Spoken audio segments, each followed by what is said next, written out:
Bonjour à tous, bienvenue sur le plateau d'Enjeux politiques. Aujourd'hui, je vous propose d'aborder un sujet douloureux, important, le scandale qui fait l'actualité, le grand âge, la prise en charge et le soin des personnes âgées et dépendantes. Les enquêtes judiciaires, administratives, parlementaires nous diront la part de maltraitance et de dysfonctionnement dans ces différents groupes de services aux personnes dépendantes, mais il semblerait qu'on est loin du vœu du pape François, à savoir que les anciens soient traités comme un trésor de l'humanité. Pourquoi en est-on arrivé là ? Faut-il transformer le modèle de prise en charge du grand âge et de la dépendance ? Des élus de terrain sont sur ce plateau pour confronter leur expérience et leurs pistes d'action. Audrey Dufeu, bonjour. Vous êtes députée La République En Marche de Loire-Atlantique et vous êtes aussi vice-présidente de la Commission des affaires sociales de l'Assemblée nationale. Merci d'être ici. Merci. Pierre Dharréville, bonjour. Vous êtes député du Parti communiste français des Bouches-du-Rhône. Alexandre Avril, bonjour. Vous êtes maire de Salbris dans le Loir-et-Cher et vous êtes conseiller régional Les Républicains, Centre Val-de-Loire. Bonjour. François Garet, bonjour. Vous êtes le maire d'Hiver-Gauche des Mureaux, dans les Yvelines. Et enfin, bonjour Julien Leonardelli. Bonjour. Vous êtes conseiller régional Rassemblement national d'Occitanie. Merci à tous d'être là. On a très envie de vous entendre sur ce sujet de société. Mais avant de débattre, je voudrais rappeler à nos téléspectateurs quelques chiffres.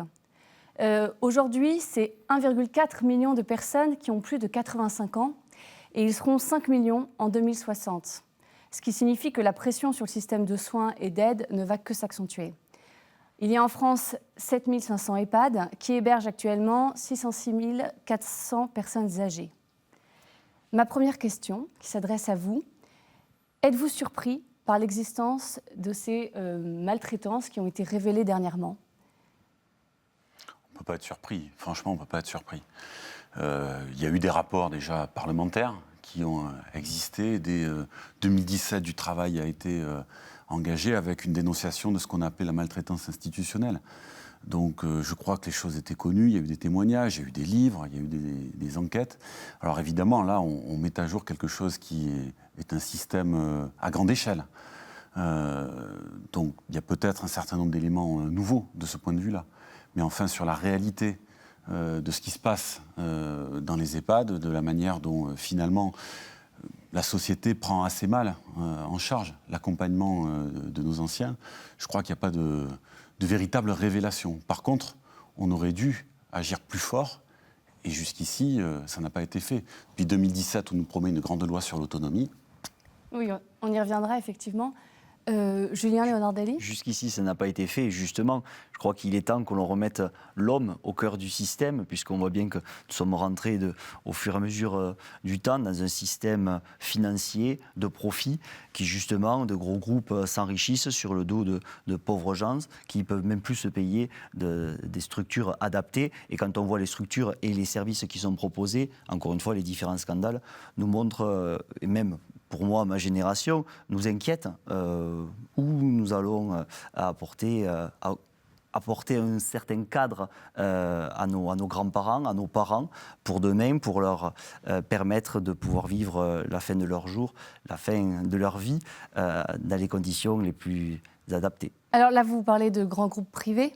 Vous citez les groupes qui sont mis en cause actuellement. Il faut peut-être expliquer à nos téléspectateurs que dans l'offre des EHPAD, il y a 50% des EHPAD qui sont publics, 30% qui sont privés associatifs et 20%, et c'est ceux-là qui sont sous le feu médiatique aujourd'hui, 20% qui sont, eux, publics à but lucratif. Et c'est dans ces EHPAD-là qu'on a mis à jour un certain système de maltraitance. On imagine évidemment que ce n'est pas le cas dans toutes les maisons, dans tous les EHPAD. Alexandre Avril, vous vouliez réagir peut-être ? Oui, après cette maltraitance, il y a aussi une question de la fragilité du système et d'une perte de valeur et de crédit de l'ensemble du système. Vous disiez qu'un EHPAD sur deux est public. Moi, je suis, en tant que maire, président du conseil d'administration de notre EHPAD municipal qui compte 88 résidents. Et ces problématiques-là, ça fait très longtemps qu'on les entend et pourtant on n'est pas dans des situations type Orpea d'éventuelles maltraitances, mais on est simplement dans un système qui est devenu extrêmement fragile, qui est un peu à bout. Et on constate un manque de ressources, bien sûr, on constate une augmentation de la nécessité de donner du temps soignant pour les personnes qui sont de plus en plus dépendantes, et aussi, dans les communes rurales comme la mienne, une grande précarisation des résidents qui fait que le seuil d'accès même à des établissements publics comme le nôtre devient de plus en plus difficile et génère une très grande précarité économique et sociale pour les familles qui doivent supporter les coûts de résidence dans les EHPAD. Audrey Dufeu ? Bien sûr, oui, les révélations du livre Le Fossoyeur et voilà, tous les témoignages, les expériences de terrain, de vécu des personnes est absolument terrible. Est-ce que cela m'étonne ? Finalement, j'ai envie de vous dire non. Moi, je suis une ancienne soignante.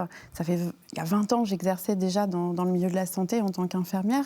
Et des situations complexes comme ça au quotidien, je crois que malheureusement, ça existe dans de nombreux établissements et pas que dans le secteur privé. Ce qui est extrêmement choquant ici, c'est qu'effectivement, c'est toute la machine institutionnelle du groupe Orpea qui est décrite dans ce livre. On a d'ailleurs hier soir auditionné l'ancien directeur adjoint du groupe et on sent bien qu'il y a une volonté d'industrialiser tout le secteur du vieillissement, en tout cas le secteur des institutions et de l'EHPAD. Et vous avez commencé votre propos en disant que c'est un sujet très douloureux. La prise en charge actuelle aujourd'hui, de manière générale, des patients atteints de troubles cognitifs, de maladies d'Alzheimer, de grandes pertes d'autonomie, oui, est un sujet douloureux parce qu'il nous faut davantage de moyens et il nous faut développer une nouvelle réforme, en tout cas du grand âge. Et moi, je l'appelle depuis des années au cœur de l'Assemblée. Donc ça, c'est effectivement douloureux et il faut que ça change. En revanche, 95% des aînés ne sont pas en EHPAD ni en établissement. Et ce qui est nouveau aujourd'hui et ce qu'il nous faut préparer dans l'avenir, et ne pas que nous concentrer sur les établissements, c'est qu'aujourd'hui, il y a une longévité, il y a un vieillissement de la population. Globalement, 85-90% des personnes âgées ne sont pas en situation de dépendance. Et c'est aussi ça qu'il faut mettre en avant et préparer notre société de demain pour eux. François Garret. Écoutez, moi je trouve que finalement sur la notion de vieillissement, à un moment donné on parlait du 3e âge, maintenant on parle du 4e et du 5e âge. Et il est vrai que tous les pouvoirs publics ont laissé complètement de côté cette notion du vieillissement. On ne voulait pas le traiter. Et c'est là un vrai sujet, c'est qu'aujourd'hui à un moment donné quand on ne traite pas quelque chose, les problèmes de la société nous rattrapent. Et je pense que, moi j'ai été président de conseil de surveillance de structures hospitalières, je les suis toujours, j'ai été aussi président de centre d'action sociale. Pendant très longtemps, on considérait que la personne âgée était une exception. Souvent les hommes mouraient vers 70 ans et les femmes vers 80 ans. Donc on n'imaginait pas finalement, même avec les systèmes de retraite, etc., que les gens pourraient vivre plus longtemps. Et je pense que c'est véritablement une absence du pouvoir politique. Mais ce n'est pas que gauche-droite, c'était vraiment une absence de prise en compte. Alors aujourd'hui, on découvre parce que c'était des solutions. Orpea, c'était des solutions que les familles avaient. Mais le parcours de vie du 4e et du 5e âge, aujourd'hui, je pense, n'est pas traité. C'est une grande cause nationale qu'il faut traiter. Et quand il y a une cause nationale aussi, c'est la formation, c'est tous les emplois, c'est aussi comment revaloriser les emplois. Parce que demain, quand vous êtes aide-soignante, je dirais à un prix de l'heure dans lequel vous n'avez même pas 1500 € par mois, il est évident qu'on n'a pas envie d'y aller. Et moi, je vois, on a monté une structure de formation dans laquelle on forme des aides-soignantes, mais malheureusement, elles préfèrent aller éventuellement dans des structures style EHPAD que de se retrouver face à face avec quelqu'un quand on va chez lui. Et donc, je pense que cette notion de parcours de vie, d'un côté, il y a éventuellement des revenus, que sont les caisses de retraite, etc., qui vous donnent une rémunération jusqu'à votre mort, mais par contre, on ne traite pas le parcours. Mais sur le constat que vous faites, il faut peut-être différencier plusieurs problèmes. Il y a à la fois ce que vous évoquiez avec le fait que vous avez auditionné les dirigeants d'Orpea, donc une industrialisation, comme vous disiez, de pratiques, alors les enquêtes diront, mais qui pourraient évoquer de la maltraitance. Et il y a aussi un système à bout de souffle, et ça c'est ce que vous expliquiez, Alexandre Avril, c'est-à-dire, et c'est ce que vous venez de dire aussi, François Garret, un manque de moyens. Oui. Et pourquoi le système est à bout de souffle et pourquoi est-ce que depuis des décennies, les pouvoirs politiques, les politiques publiques, en fait, n'ont pas voulu voir que ce système, finalement, n'allait pas forcément très bien et n'était pas du tout anticipé. Alors, c'est parce qu'il y a un vrai déni, clairement, sur le vieillissement, comme vous l'avez très justement dit. Il y a des discriminations liées à l'âge. Ça fait très peur de vieillir à la population de manière générale, parce que derrière, finalement, ça renvoie à la notion de finitude. La peur de mourir aussi, et c'est vrai que souvent les deux sont associés. On considère que vieillir est une maladie, alors que ce n'est pas vrai. Et je crois qu'il faut vraiment lever ces verrous-là pour que justement on construise une vraie politique de l'âge en France. Et encore une fois, j'insiste, la plupart des âgés sont en bonne santé et vont bien. Mais pour autant, il faut vraiment accompagner ceux qui ont des besoins. Et là, actuellement, les besoins ne sont effectivement pas couverts. Vous oubliez un paramètre, l'isolement. On n'a pas forcément abordé ce sujet, mais c'est vrai que l'isolement des personnes âgées est de plus en plus récurrente en France. Alors, il y a effectivement toutes ces structures et ces personnes âgées qui sont chez elles, qui peuvent rester chez elles. Et malheureusement, avec la vie que nous menons tous et tous, l'isolement des personnes âgées dans des petits villages, moi je suis d'Occitanie, dans des territoires ruraux, de villages de 60-50 habitants, vous avez des personnes âgées qui se retrouvent seules, complètement isolées. C'est vrai que la succession de confinement aussi a aggravé ce sentiment-là. Je pense qu'il faut aussi mettre un accent et pour l'avenir, accompagner et pousser à l'instauration d'aidants, puisque aujourd'hui entre 8 et 11 millions de Français ont un proche dont ils s'occupent et qui leur permettent justement de les maintenir soit dans leur domicile, soit les prennent chez eux. Moi, j'ai justement un ami qui a accompagné sa grand-mère jusqu'au bout de ses jours. Voilà, il l'a pris chez elle. Alors, il faut aussi avoir effectivement les conditions adéquates au sein du foyer pour pouvoir accueillir la personne âgée, mais il a pu le faire et ça a été pour lui, pour ses enfants, un enrichissement personnel, ce qui a permis d'avoir un lien, un suivi, ce lien intergénérationnel dont nous avons toutes et tous besoin. Alors c'est un lien qui est extrêmement important, vous avez raison, et surtout, particulièrement en zone rurale, puisque l'isolement fait que les personnes peuvent décrépir plus vite. Or, il est important que dans les petites communes comme les nôtres, on puisse organiser de l'animation, qu'on puisse entourer les personnes de tout un tas de soins qui relèvent des centres communaux d'action sociale, qui relèvent aussi de la vie culturelle de nos petits pays, valoriser effectivement les aidants qui sont très nombreux et dont on ne parle jamais. Sauf que ce que l'on ne dit pas, c'est que lorsque l'on arrive à la toute fin de la vie ou dans des situations de très grande dépendance, pour les aidants, ça devient très compliqué. Généralement, on voit les nouveaux résidents en EHPAD arrivent à ce moment de rupture où la famille n'arrive plus à supporter, n'arrive plus à faire face à la très grande dépendance et à la fragilité de ces personnes, et c'est là qu'ils entrent en EHPAD. Moi, je crois qu'il faut beaucoup investir sur les établissements publics, et notamment les établissements publics communaux, à petite échelle, puisque c'est là qu'on peut le mieux prendre soin des gens. Mais il y a un manque de ressources qui est terrible. Ça fait 20 ans qu'on parle du 1 pour 1, d'avoir un temps soignant, parce qu'aujourd'hui, vous avez la conférence des directeurs d'EHPAD qui a calculé qu'il faut entre 0,8 et 0,9 temps soignant pour un résident. Aujourd'hui, on est bien moins, on est en moyenne à 0,6. Chez moi, on est même en dessous, à 0,5. La Cour des comptes a produit un rapport, pas plus tard qu'hier, qui montre que le problème principal dans les EHPAD, c'est l'absentéisme, qui est extrêmement important. Il y a 20% d'absentéisme en moyenne, puisqu'il y a une fuite des métiers de la santé. Ça devient de plus en plus difficile de recruter des gens qui veulent travailler dans nos établissements publics. Et ce problème de ressources des résidents qui est extrêmement important. Mais j'ai fait le calcul pour venir vous dire ce chiffre. Chez nous, la journée est à 66 €. C'est-à-dire qu'on est à 2 000 € par mois, ce qui est peu, ce qui est moins que la moyenne nationale, mais enfin 2 000 €, ça fait 20 000 € par an. Et vous vous retrouvez avec des gens qui, pour financer ça, ont leur petite retraite et vendent généralement leur maison à la fin de leur vie. Alors généralement, à la fin de sa vie, la maison, c'est tout le bien que l'on a. Donc on est obligé de le vendre. Or, avec la chute des prix de l'immobilier, notamment dans la France périphérique, dans la France rurale, en fait, la maison, on la valorise à 80 000, 100 000 €, ce qui donne quelques années d'EHPAD seulement. Donc une espérance qui est extrêmement courte et on ne peut rien transmettre à ses enfants. Donc c'est la problématique principale. Il y avait des pistes qui ont été soulevées lors de questions sur la loi grand âge, peut-être d'orienter, de flécher la CSG sur cette question de vieillissement, considérée comme un 5e risque. Ça peut être des pistes intéressantes pour augmenter les ressources publiques ça, ce pour sont les vos EHPAD. requêtes ? Oui, moi je crois que ce serait extrêmement intéressant. Hélas, la loi grand âge a été ajournée, je parle sous votre contrôle, du fait de la crise sanitaire et puis d'un calendrier parlementaire qui était très rempli.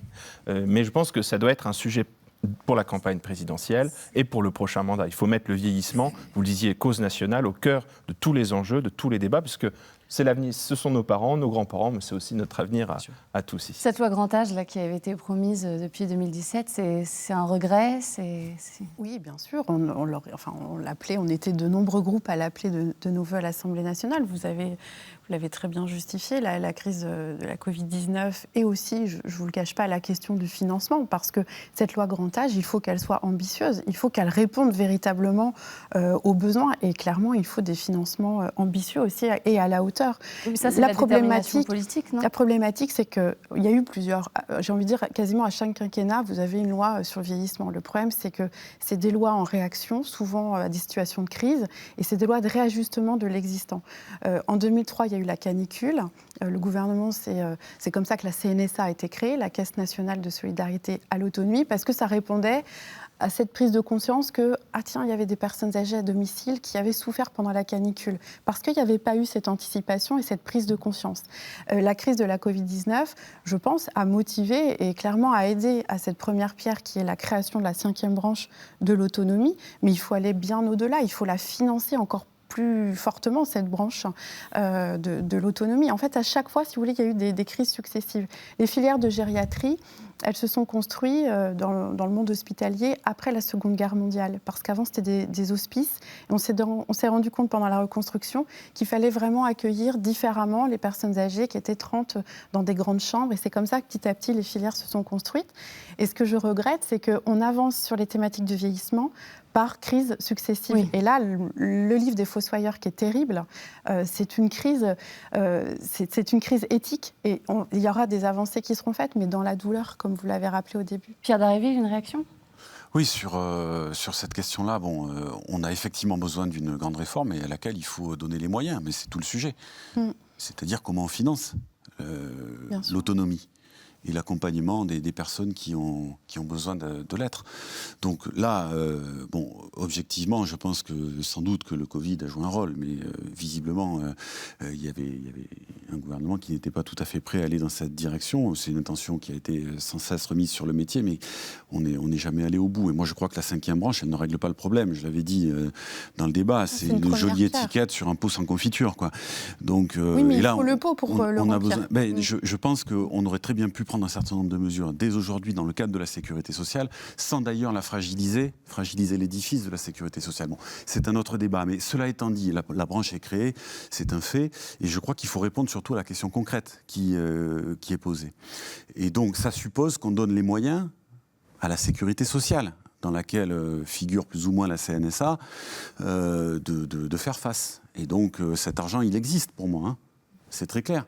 C'est-à-dire qu'il y a aujourd'hui, je crois qu'on est à 64 milliards d'exonération de cotisations sociales par an.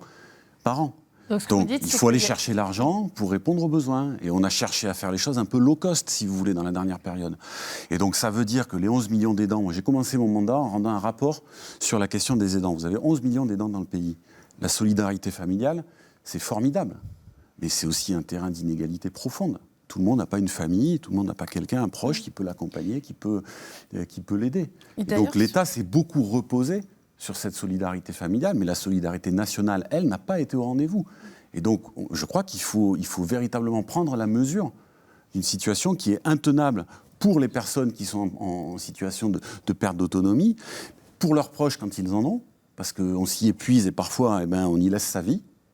Et puis voilà, donc ça veut dire qu'il y a besoin à la fois d'établissements, d'EHPAD auxquels on va véritablement donner les moyens, mais il y a besoin d'une transformation, ça a été dit. On a des personnes qui aujourd'hui ont de plus en plus envie de rester le plus longtemps possible à leur domicile, etc. Donc je crois qu'il faut vraiment proposer un nouveau modèle. Et donc les EHPAD vont devoir aussi évoluer de ce point de vue-là. Et je termine d'un mot. Il y a, je pense, des projets qui se confrontent de ce point de vue-là. Certains pensent que ça doit être un grand marché. Moi, je ne crois pas ça. Je crois qu'il n'y a pas de profit à se faire sur le vieillissement et sur l'autonomie. Alors, ça Audrey Dufeu, vous voulez réagir ? Oui, mais c'était sur les formes de solidarité, parce que vous pointiez l'isolement dans la ruralité. Dans la mission gouvernementale que j'avais rendue à Édouard Philippe sur les solidarités justement dans l'entourage proche, les personnes les plus isolées souvent ce sont dans les grandes zones urbaines et les grandes métropoles où il y a une performance, une accélération du temps et de la manière de vivre qui fait que l'environnement n'est pas adapté aux personnes âgées et souvent il y a des idées assez préconçues qui se font en ruralité, ce qui est faux réellement. François Garrel, je crois que vous vouliez réagir. Oui, je rejoins un peu mon collègue de droite. De gauche. De droite. De droite. On est toujours à droite de quelque chose. Et c'est cela. Il semblerait. Je pense qu'aujourd'hui, véritablement, le problème du vieillissement n'a pas été considéré comme une cause publique. Moi, j'ai participé au rapport de Myriam El Khomri, parce que j'ai lancé il y a pas mal d'années tout un système sur l'autonomie. Et on nous écoutait, les ministres nous écoutaient, ils venaient éventuellement parler avec nous. En 2019, le rapport. Oui, le rapport de Myriam, etc. Et il y avait des choses qui étaient posées, bien posées. Après, on nous a prétexté qu'il y avait le Covid, etc. Je pense qu'aujourd'hui, il faut rattraper le retard. Si on ne rattrape pas le retard, on le paiera très cher dans une dizaine d'années. Quand on regarde, il y a eu 4 présidents de la République, 95, 2002, 2007, 2012 et 2017. La responsabilité d'un président de la République, c'est quand même de voir où il va emmener un pays sur un domaine à 20 ou 30 ans. On est en 2022. Si on n'a pas une capacité, quel que soit celui qui sera élu, quel que soit celui qui sera élu en 2027 ou 2032, on le paiera cher en 2040. Maintenant, la question qui est posée aussi par rapport au vieillissement, on s'est préoccupé de l'enfance, de 0 à 8-10 ans, dans lequel on se préoccupait de la dépendance vers l'indépendance. Maintenant, c'est le chemin inverse qu'il faut faire. C'est de partir de l'indépendance pour aller à la dépendance, avec une notion d'autonomie. Et il faut faire très attention, parce que selon la structuration du territoire, il y a des zones rurales, il y a des zones plus urbaines, il y a des communautés différentes les unes des autres. Par exemple, moi, j'ai des foyers d'Adoma, Coalia, etc., dans lesquels 64 ans la moyenne d'âge. Ça veut dire qu'aujourd'hui, on ne peut pas dire on va faire un système de colocation, on va faire un système de maintien à domicile, etc. Donc je pense que véritablement, c'est une cause nationale, c'est un secteur d'activité qui peut être très important, mais il faut faire très attention sur les notions d'APA, etc., qu'on a données au département. C'est de voir comment, et on ne l'a pas fait, mais dans plein d'autres sujets qu'on ne fait pas. Je l'avais dit à 3 présidents dans lesquels ils m'avaient demandé de faire un rapport de 50 propositions pour une génération durable d'une république de la première chance, comme on dit, mais ça c'était plutôt pour les jeunes. Maintenant, je pense qu'aujourd'hui, la question, c'est le vieillissement durable. Mais le vieillissement durable ne doit pas être lié, comme tu le dis, ne doit pas être lié nécessairement à la famille. La famille est importante, mais c'est comment j'ai une autonomie dans ma dépendance, tout en me créant une indépendance. Et toute la problématique, aujourd'hui, par exemple, on parle d'Alzheimer, peut-être que demain, alors je suis peut-être choqué, il faut des crèches pour Alzheimer, pour le week-end. Peut-être que demain, il faut mettre des systèmes de maintien à domicile dans lesquels la personne vient chez moi. Mais le maintien à domicile, c'est peut-être différent les uns des autres. Et c'est là qu'on ne se rend pas compte, c'est qu'on laisse au secteur marchand ce sujet. Comme à un moment donné, avec l'Agence régionale de santé sur les structures hospitalières, etc., on a toujours fait une politique de savoir quelles étaient les évaluations, comment on appelle ça, l'acte, les tarifications, etc. Je pense qu'aujourd'hui, il faut dépasser cela. Et quand je vois que pour le Covid, on est capable de descendre des milliards à un moment donné, peut-être... Alors, vous avez évoqué l'APA. Qu'est-ce qui dysfonctionne avec l'APA, par exemple, pour être concrète? Ce qui dysfonctionne aujourd'hui, c'est une responsabilité qu'on donne aux départements en tant que tel. Après, tout le monde n'a pas le droit à l'APA, il faut être très précis aussi. Et c'est un vrai sujet aujourd'hui, c'est quelle est la capacité que j'ai à être autonome. Oui, c'est l'allocation. Mais éventuellement, je peux ne pas avoir la capacité à être autonome. Et toute la question, souvent je le dis, quand on me parle de la retraite, à un moment donné, un jour J, on dit « tu arrêtes ». Et après, c'est très intéressant, on a un employeur jusqu'à sa mort, la caisse de retraite, éventuellement. Et jamais on vient nous voir, jamais on nous dit tu pourrais peut-être évoluer différemment, et on nous laisse partir. Et c'est là, je pense qu'aujourd'hui, comme on a traité pour le problème des enfants, etc., il y a quelque chose où il faut qu'on traite véritablement, et c'est un service public, une cause nationale publique, Et ce n'est pas non plus qu'un secteur marchand. Sinon, si on laisse, ça sera le secteur marchand qui structurera et il y aura toute une paupérisation qui se posera. Le problème de l'APA, c'est surtout les critères. Les critères, oui. ils n'existent que pour répondre et rentrer à des flux financiers du département, la manière dont l'argent va être distribué. Et à aucun moment, ça intègre les désirs, les choix de vie de la personne. En fait, c'est la personne qui s'adapte à la grille en croisant les doigts pour qu'elle puisse bénéficier d'une aide. Et dans le rapport que j'avais rendu, ce que je proposais, c'était d'intégrer en fait cette variabilité dans l'APA pour que, par exemple, moi j'avais le témoignage, j'ai coécrit un livre avec le professeur Gilles Berru du Gérontopole de Nantes, les témoignages d'une dame qui disait que son APA lui proposait une aide ménagère, quelqu'un pour l'aider à faire du repassage. Sauf que cette dame, elle avait des troubles cognitifs. Elle savait repasser, il n'y avait pas de souci, c'était procédural, c'était sa mémoire procédurale, elle avait été femme de chambre toute sa vie, il n'y avait pas de problème. En revanche, ce qu'elle voulait, c'était qu'on l'accompagne à être autonome encore pour accueillir ses petits-enfants le mercredi après-midi, parce que c'était sa raison de vivre. Et en cela, l'APA, finalement, elle ne répond pas du tout aux besoins de cette personne, et ça ne l'aide pas à bien vieillir et à s'épanouir dans son vieillissement. Et sur la cause nationale, rapidement, je vous rejoins.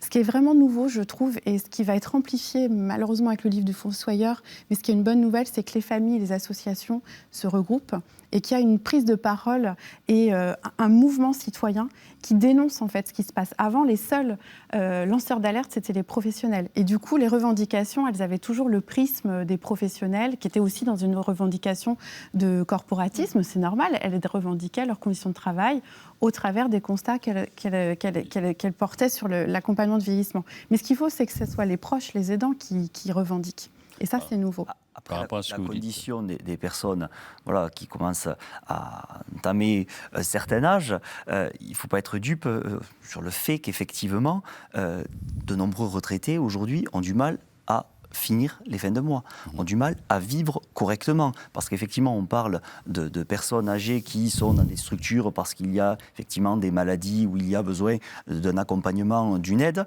Mais bien souvent, certains auraient droit à des aides, des subventions, ne font pas la demande parce qu'ils ne sont pas forcément accompagnés, parce qu'ils n'osent pas, parce qu'ils ont honte. Parce que, exactement, parce qu'ils ne savent pas ou ils ne savent pas faire. Ils ont honte de demander cette aide de l'État, cette aide qui leur est... ils ont travaillé toute leur vie durement à la sueur de leur front pour beaucoup d'entre eux et ils ont cette honte de dire « Ah non, non, je ne demande rien, je continue ma vie ». Vous savez, j'ai rencontré l'autre jour sur le marché dans ma commune une veuve de viticulteur qui me dit « Je n'arrive pas à vivre correctement, je ne peux pas joindre les deux bouts, je n'arrive pas à payer mon électricité. » 85 ans, j'en ai encore à la chair de poule. Je vous parle de ma situation personnelle. Je suis obligé d'en parler. Ma grand-mère fête ses 87 ans aujourd'hui. Elle a de retraite 47 €. 47 € de retraite. Pourquoi ? On va dire, non, elle n'a pas travaillé. Si, elle a travaillé toute sa vie, sauf qu'elle a travaillé dans la ferme familiale, sauf qu'à l'époque, ce n'était pas reconnu, etc. Et le système, aujourd'hui, fait que il faut qu'elle demande, je vais vous dire, elle a même écrit au ministère de l'Agriculture, elle a eu une belle lettre remplie de belles intentions, mais rien derrière, rien n'arrive. Je suis très inquiet. Heureusement, nous sommes là. Il y a une famille soudée. Malheureusement, tous n'ont pas cette chance. Après, le problème, il n'est pas que sur l'allocation financière, parce que la vieillesse, elle se dit en des sens très multiples. Et il faut être capable aussi de placer la vieillesse au cœur de la politique de la ville. Et ça, vous le savez très bien, monsieur le maire, de voir comment on peut aménager du logement qui se rapproche du centre-ville, qui se rapproche des services, qui se rapproche des médecins, de voir comment on peut aider à la transformation des logements, parce qu'on a souvent des logements pavillonnaires années 70-80 qui sont, vous savez, sur étage, donc ça devient difficile, donc il faut organiser la maison pour pouvoir y vivre. Donc il n'y a pas que la question de l'aide financière, la question de l'APA, la question des aides sociales, CCAS ou autres, il y a aussi la question de l'accompagnement, avoir une qualité de vie, un type de vie qui soit toujours durable avant d'entrer dans des établissements, puisqu'il est quand même assez dommage, assez triste qu'une société n'ait qu'un seul modèle, qui est celui de mettre à l'écart dans des institutions spécialisées nos personnes. Alors justement, vous questionnez tous ce modèle. Oui. Si on dit que c'est une grande cause en tant que telle, pendant très longtemps, on a dit que l'éducation nationale était une grande cause. Donc on a structuré le pays avec des écoles, etc., des écoles publiques un peu partout, dans des villages un peu partout. Si on dit demain, on veut que le vieillissement national soit durable, Il est évident aujourd'hui, ce n'est pas nécessairement un ministre des personnes âgées ou avec partagé entre Madame X et Madame X associé et Y. À la santé, associé à la santé, ministère. etc. C'est véritablement. Je dissocierais, moi, au niveau de la santé, le sujet, en mettant éventuellement une structure qui s'appellerait le vieillissement national durable, dans lequel les collectivités, les départements, etc.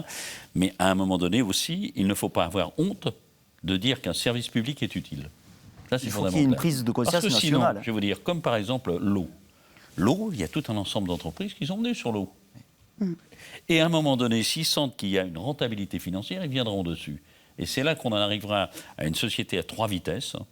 Une société dans laquelle il y aura ceux qui ont le maximum de revenus qui pourront avoir toute une offre de services, ceux qui arriveront d'un système moyen quand même participer, et puis par contre il y aura une structure très paupérisée. Alors vous avez tous questionné finalement ce modèle.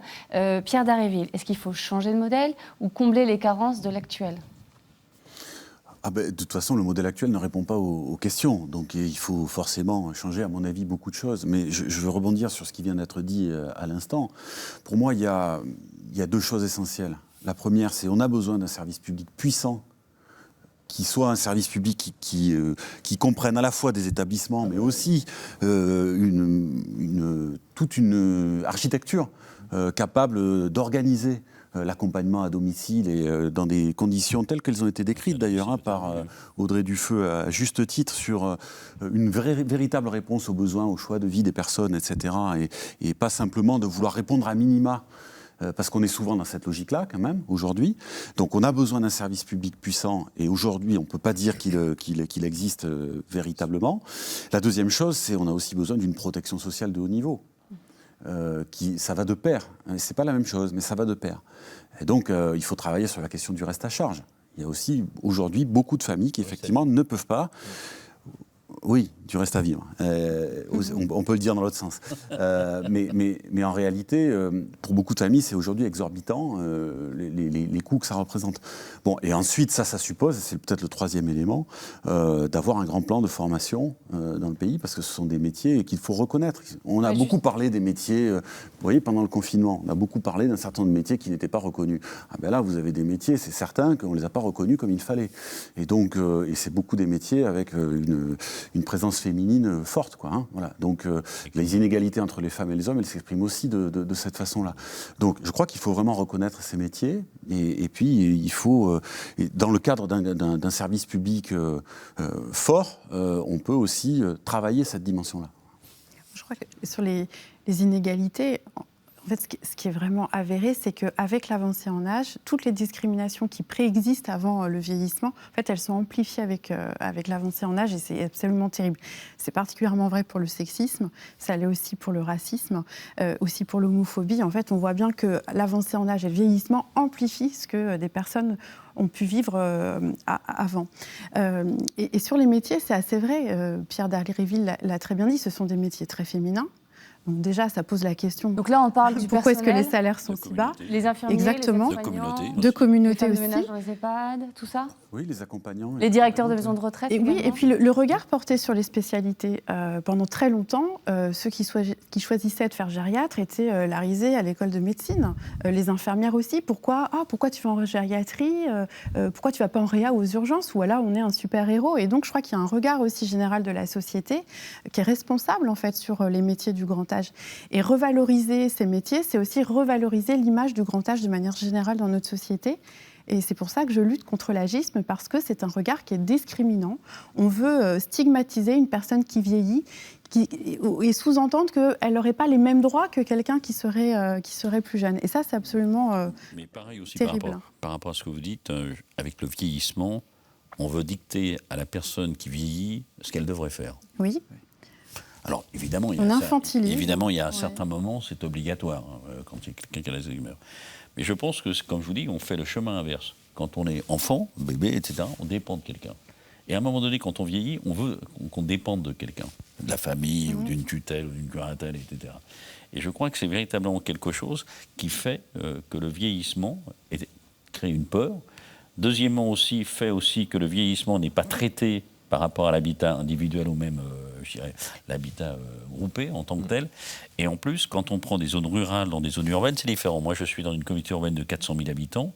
dans lequel on a 51 communes qui ont moins de 900 habitants, le problème du rural se pose. Et c'est, par exemple, si vous avez une aide-soignante, eh bien évidemment, ça prend plus de temps d'aller dans un village rural que de tourner dans une ville. Si vous voulez avoir une notion de rentabilité en tant que tel. Et c'est quelque chose où, si c'est véritablement le public, n'est pas dans cet esprit-là, normalement. Mais par contre, on nous a emmenés vers un système où toujours c'est la rentabilité, c'est l'acte, etc. Et à un moment donné, si c'est vraiment une cause nationale, et si le vieillissement national durable, on doit être capable, bien évidemment en contrôlant les dépenses, mais on doit être capable de dépenser. Mais qui François Garrigue? On nous a emmenés dans un attendez, c'est le public. Quand je dis on, aujourd'hui, moi je ne suis pas président de la République, je ne suis pas ministre, je ne suis pas député, sénateur, etc. Mais à contrario, il y a quand même tout un ensemble d'organismes dans lesquels il peut y avoir des systèmes de financement. Il peut. Pendant le Covid, on a trouvé du fric, à un moment donné. Peut-être que demain... Alors qui finance? L'État peut financer. Après, il y a la notion aussi de caisse de la sécurité sociale. Il y a la notion aussi par rapport à la retraite aussi. Par exemple, une retraite aujourd'hui, j'ai par exemple selon l'âge, à 70 ans à 100. Est-ce qu'aujourd'hui, à 90 ans, j'utilise toujours les 100? Peut-être que j'en aurai 10 qui me serviront pour mon autonomie. Mais c'est quelque chose où il faut réfléchir comment j'assume et j'assure mon autonomie. Et c'est pas comment on va assurer mon autonomie par éventuellement le bien que j'ai ou le bien que je n'ai pas ou éventuellement par les aides. Et ce qui est terrible, c'est qu'on se retrouve dans un système où à un moment donné, on met des gens dans des mouroirs parce que c'est plus facile à gérer. En fait, on cherche à chosifier. Il y a une espèce de... On chosifie la personne âgée, on la prive de ses droits de manière très silencieuse et invisible. Et ce qui fait que c'est beaucoup plus facile. En fait, là, je pense que le cœur du problème, c'est comment est-ce qu'on permet à nos politiques publiques qui traitent des questions collectives, d'intégrer cette notion de choix individuel de la personne qui avance en âge et de reconnaître en fait ses droits tout au long de la vie. Et je crois que tant qu'on n'aura pas réglé cette question-là, alors sur la loi grand âge et autonomie, j'en ai souvent parlé avec Pierre Dharréville, en fait je crois qu'il fallait une première partie qui traite justement de ces droits-là, du choix, de l'affirmation des droits. Et la cause nationale, ça me fait penser à ce que Jacques Chirac avait fait en 2005 pour les personnes handicapées, avec l'affirmation des droits des personnes handicapées. Et il faut faire pareil pour les personnes âgées, pour justement s'assurer qu'elles soient dépositaires de leur choix tout au long de la vie. Moi j'ai une question, vous avez l'air d'être tous d'accord sur ce plateau. Pourquoi il n'y a pas eu cette détermination? Le ministère de la Ville, on parle de la politique de la ville. Quand on discute des zones de rénovation urbaine, etc., on ne tient pas compte des personnes âgées qui sont dedans. Vous savez pourquoi? Moi, je vois bien, je suis en politique de la ville, j'en suis dans tous les dispositifs, etc. Et j'ai participé à pas mal de... Aujourd'hui, c'est véritablement... on n'a jamais mis à plat le problème du vieillissement. On n'a jamais discuté, une fois que la retraite est définie, comment on vit cette retraite. Et c'est vrai que, par exemple, on pourrait associer sur un impôt sur la fiscalité des plus hauts revenus sur un pourcentage pour le vieillissement. Alors que la société a une richesse dans cette tranche d'âge, dans ces anciens qui ont du vécu, qui ont l'expérience à partager et à transmettre aux futures générations. Et je pense qu'il faut, pour les prochaines années, accentuer l'intergénérationnel, créer des structures qui permettent aux enfants, dans les écoles, d'aller rencontrer des personnes de certain âge où ils pourront effectivement transmettre leur vécu, leur expérience, leur savoir-être, le savoir-faire. Je pense que c'est très important d'accentuer les politiques publiques dans ce sens-là. Ça marche vraiment très bien, vous avez raison, parce que quand on fait manger les personnes âgées, alors avec la Covid c'est un peu difficile, dans les cantines des écoles, quand dans le cadre de la lecture publique départementale, dans les bibliothèques municipales, on invite des anciens à venir lire des contes, à venir raconter des histoires, on leur redonne aussi une forme de dignité, une forme de place dans la cité, dans la vie locale, qui est extrêmement importante. C'est Bernanos qui disait que la modernité était une conspiration contre la vie intérieure.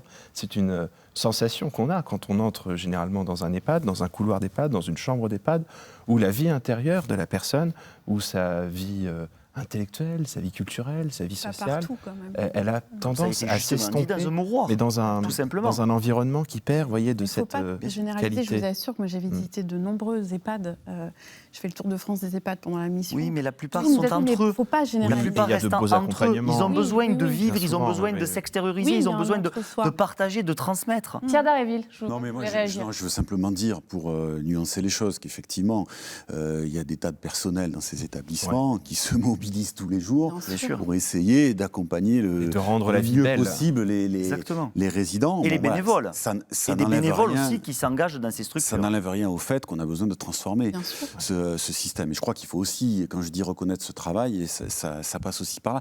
Et beaucoup de gens, moi, que je rencontre, en fait, sont empêchés, se sentent empêchés de faire le travail. Il y a une perte de sens qui est très problématique. C'est-à-dire que Vous expliquez comment cette perte de C'est pour sens? ça qu'il y a un épuisement. c'est parce qu'on leur professionnel, demande d'en faire bien toujours sûr. plus. Quand vous devez nettoyer 33 chambres à la journée, Et c'est ça. au bout d'un moment... Ça, c'est dans le privé comme dans le public.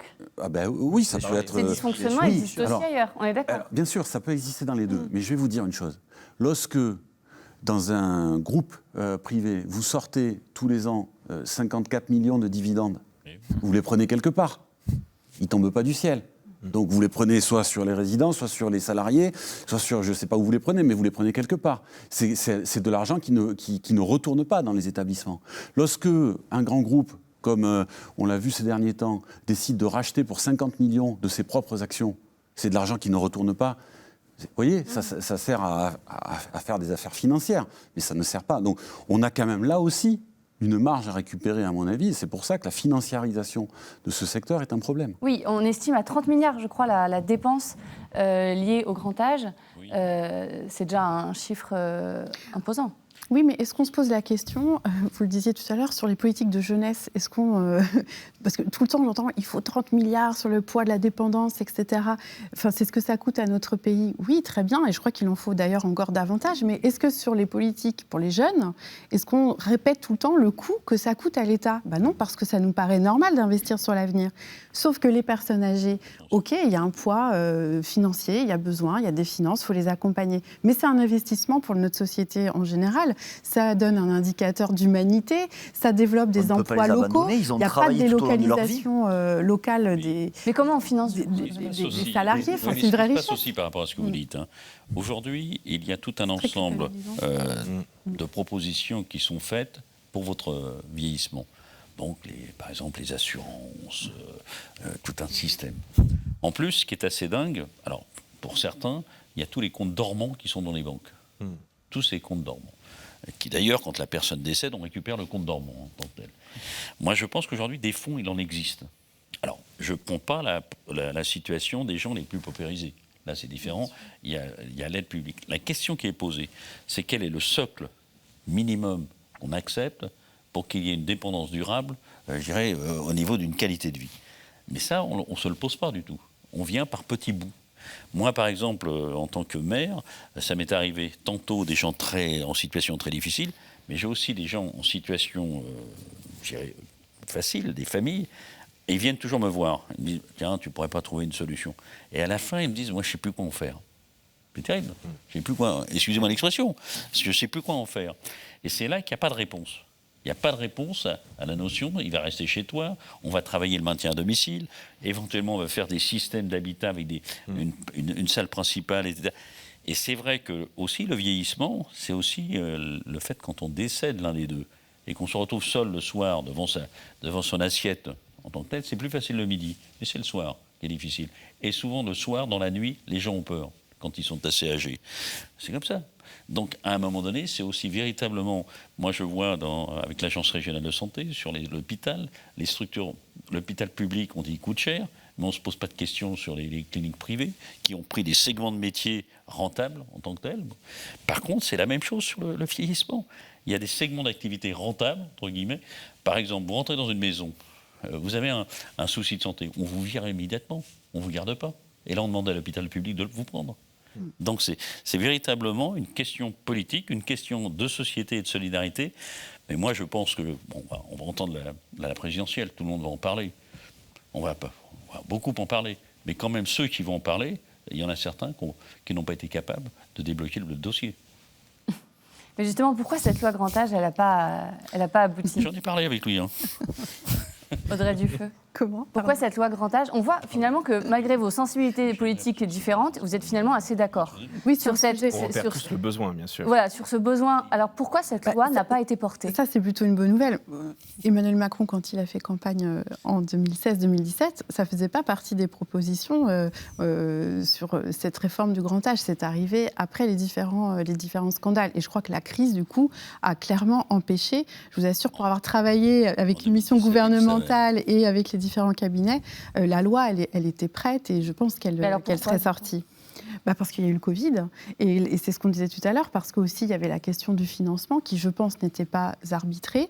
Et la bonne nouvelle, et vous l'avez bien dit, c'est que les élections présidentielles là, qui arrivent, elles vont permettre de mettre tout à jour et que chaque candidat en fait se positionne. Ça devrait être sur, un sujet de la présidentielle, justement Un sujet moi, qui j'espère que ça le Oui, sera, c'est un bien sujet sûr. essentiel. Il faut Et que c'est un ça sujet soit. qu'il faut relier à la question médicale, puisqu'il y a aussi la sous-médicalisation des établissements.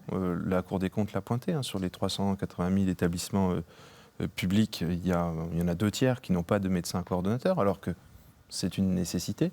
Donc la question aussi de la présence médicale dans des zones qui sont particulièrement difficiles. En région Centre-Val de Loire, on a la dernière région pour la présence médicale. Ça pose aussi un problème pour les seniors qui ont besoin d'avoir accès aux médecins généralistes, qui ont besoin d'avoir accès à un certain nombre de spécialités qui n'existent plus dans les territoires, qui sont regroupées assez loin, posant donc là la question des transports. On essaie de mettre en place dans ma petite commune des navettes médicales qui permettent aux gens de grouper leur rendez-vous chez l'ophtalmo quand ils se trouvent à 80 ou 100 km pour pouvoir y aller ensemble, d'essayer de trouver des solutions un petit peu agiles pour permettre un accès favorisé aux spécialités médicales. Mais c'est un sujet qui est extrêmement important à mêler, en fait, à lier avec la question du grand âge, puisque la sous-présence de médecins est une problématique particulière pour les personnes âgées. Et la sous-présence plus que pour d'infirmiers aussi, qui empêche aussi le maintien à domicile, enfin en tout cas qui complique aussi la possibilité Oui, du tout à maintien à fait. domicile. D'autant que les infirmiers et les infirmières qui agissent à domicile, on le disait tout à l'heure sur la question des déplacements, sur la question de la tension, ils sont admirables, ils sont héroïques parce qu'ils subissent des gens qui sont eux-mêmes en très très grande difficulté, en grand stress. Et donc la profession est très tendue, d'où une fuite de ces métiers de la santé. On voit, dans notre EHPAD, on a les pires difficultés à recruter. On observe aussi une forme de consommation du travail, avec des gens qui disent « mais moi je veux venir travailler quand je veux, où je veux, aux horaires qui me plaisent ». Donc un absentéisme très fort qui fait que sur la question, par exemple, des bio-entretiens, des douches, c'est très compliqué d'arriver à maintenir un niveau de qualité qui soit honorable.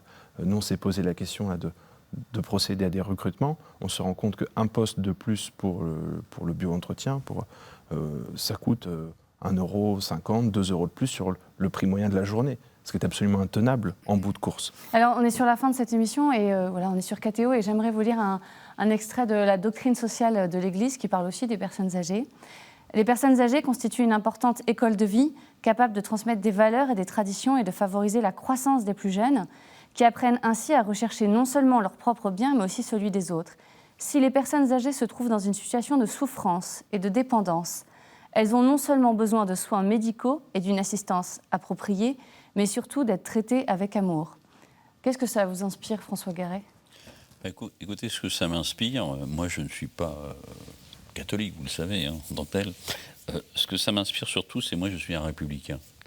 Et la République, il y a 3 termes, liberté, égalité, fraternité. Et si on n'est pas capable de faire l'égalité et la fraternité, eh bien on pourra toujours imaginer ce que l'on veut, on sera toujours le vieux de quelqu'un, mais par contre nous-mêmes, ça nous reviendra en boomerang. Donc c'est maintenant qu'il faut faire. Julien Yanardelli, une petite réaction, puisqu'après je ferai passer la parole. L'héritage que nos anciens nous apportent, nous lèguent. Nous sommes que des témoins, nous sommes ici de passage, et notamment au sein des familles, je crois profondément à ce passage de témoins que nos anciens, nos grands-parents nous donnent et que nous devons transmettre à nos enfants pour que derrière, eux puissent transmettre ces valeurs qui font aussi notre société et la France d'hier, d'aujourd'hui et de demain. Alexandre Avril ? Oui, mais elle est très, très belle, la phrase que vous avez dite, parce qu'elle se termine sur l'amour, et c'est un regard d'amour et de bienveillance qu'on doit porter sur ces personnes, parce que les personnes âgées ont souvent Tendance à se considérer comme une charge pour elles-mêmes. Il faut leur dire qu'elles ne sont pas une charge pour la société, qu'elles font partie de la société. C'est le rôle des jeunes générations aussi que d'essayer de penser des politiques publiques qui intègrent la question du grand âge et des personnes âgées au cœur d'une politique bienveillante. Audrey Dufeu ? Oui, ça m'inspire le fait que je suis persuadée qu'on mesure le degré d'humanité d'une société à la manière dont on traite ses aînés. Et donc, voilà, je suis vraiment pour, oui, cet accompagnement bienveillant et chaleureux pour les personnes âgées. Et parce que longtemps, moi, très vite, j'ai travaillé auprès des personnes âgées dès que j'étais très jeune, parce que j'avais un amour inconsidéré pour mes grands-parents. Pendant longtemps, je l'ai fait pour eux. Ensuite pour mes parents. Et plus le temps passe, et plus je me dis qu'il faut vraiment préparer notre société de la longévité pour demain, parce que je veux que mes enfants, lorsqu'ils seront centenaires, parce qu'ils ont des chances de l'être, et que je ne serai plus là, ils puissent avoir un environnement chaleureux et bienveillant pour leur bien-être futur. Pierre Dharréville ? Oui, moi je me bats pour le respect de la dignité humaine. Et donc le respect de la dignité humaine tout au long de la vie. Respecter tout humain et tout l'humain. Et donc je crois qu'on a des outils pour ça. La sécurité sociale a été une invention formidable et qui doit nous permettre d'organiser la solidarité dans notre société. Et si on veut faire ça, il faut vraiment lui donner les moyens de le faire. Il faut conserver, sanctuariser un certain nombre de moyens pour garantir cette solidarité. Et donc, je crois que la société peut répondre à cet enjeu, à ce défi, finalement, de nous accompagner tout au long de la vie. Et donc, voilà, moi, je pense qu'il y a des grands choix à faire devant nous pour ça. Merci, ce seront les mots de la fin. Merci beaucoup à vous d'avoir accepté notre invitation ce soir. Merci à vous de nous avoir suivis. Vous pouvez retrouver cette émission sur notre site ktotv.com. Rendez-vous le mois prochain.